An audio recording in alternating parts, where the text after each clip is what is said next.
Now, the last speaker that we're going to call on stage, well, that I'm going to call on stage, is quite impeccable. She's known by her clients as the UnLearning Lady.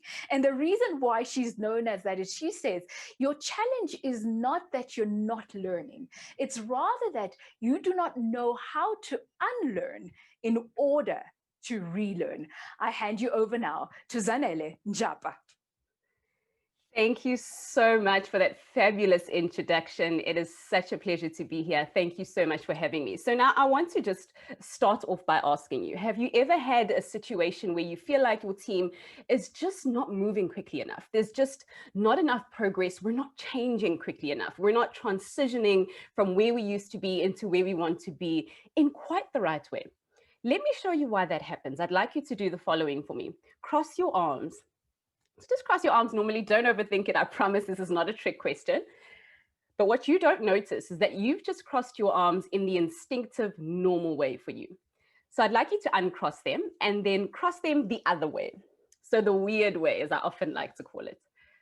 Let me know how that feels. How does that feel? And a lot of the time I get clients going, oh my goodness, this is strange. And that's exactly what your brain is saying too. Your brain is going, oh my goodness, this is weird, make it stop. So uncross and then cross the normal way. That feels better. So now what you'll notice with that activity is actually the more you do it, or the more consistently you apply to yourself the unusual or the weird way of crossing your arms, is the more you get used to it and the easier and more calming it actually feels. And that's a great way to emphasize and to show you that that's exactly how change works. The more you and I expose ourselves to environments, to situations that consistently challenge us around the new ways of seeing things and the new ways we want to put ourselves out and expose ourselves to new paradigms, the easier change gets and the more nimble and adaptable we get. And it's quite unfortunate because so many organizations don't realize that. And we go about change in so many different ways. And I'm going to show you what mistakes we often make. And you might find yourself a little bit guilty of this. Let me know how you found this. This happened in the beginning of October. Oh my goodness, lo and behold, we all freaked out. I know I did. I couldn't find my mailbox for a long enough period of time until I realized that, okay, Google Workspace has happened to all of us. And it was such an interesting case study around how you and I resist change initially. I remember it was something very similar when banknotes change. People go, oh my goodness, it doesn't even feel like real money. I give it about 10 years and then it's out of everyone's hands. But unfortunately, what we find is that these things consistently stay with us. And it's not them that end up changing, it's us. We end up starting to acclimatize to that. We end up starting to get used to it and accepting the change.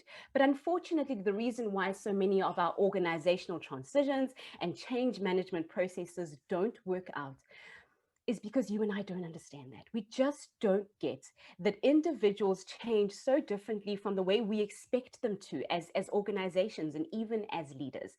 And that's really what I do and what I help so many clients to realize. Let me give you another example of this. Have a look at the image that's on your screen at the moment and tell me what you see. I'll tell you what is in there. In this picture, there is a sad man and there's also an angry man. I don't like to say madman because that's got a few connotations to it. There's a sad man and then there's also an angry man. But what you'll notice is that the one that jumps out at you as you look at this image is the one who looks sad. And that's okay, because it's designed that way. I always tell my clients that in order to see the angry man, you're going to have to do something that I call maneuver.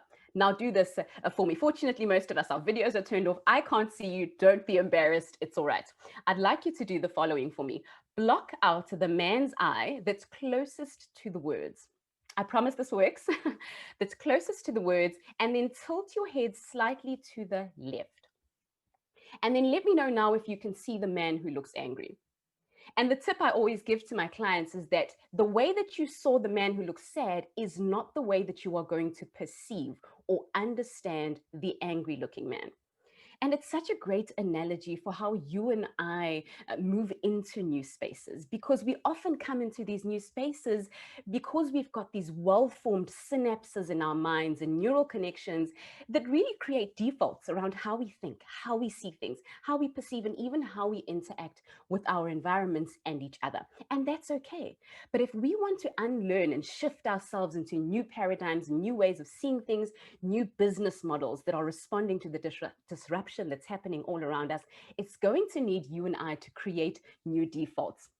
Now, I want to just let you know about a really quick, interesting story that outlines what I'm talking about. In early 2012, this happened. So Tide released the Tide Pods, famous Tide Pods that, right, if it looks like a sweet and it feels like a sweet, it's actually not a sweet, it's a Tide Pod. So in 2012, Tide released what they called Tide Pods. And the idea around the Tide Pods was that they were supposed to make laundry super easy for each and every individual and each and every home.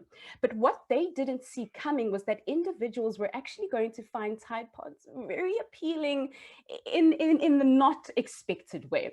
And individuals started eating the Tide Pods. And here's the funny part of the story. When The Onion published an article about a particular reader who was dying to put these Tide Pods in their mouths, Tide actually put out a statement and said to everyone, don't eat Tide Pods.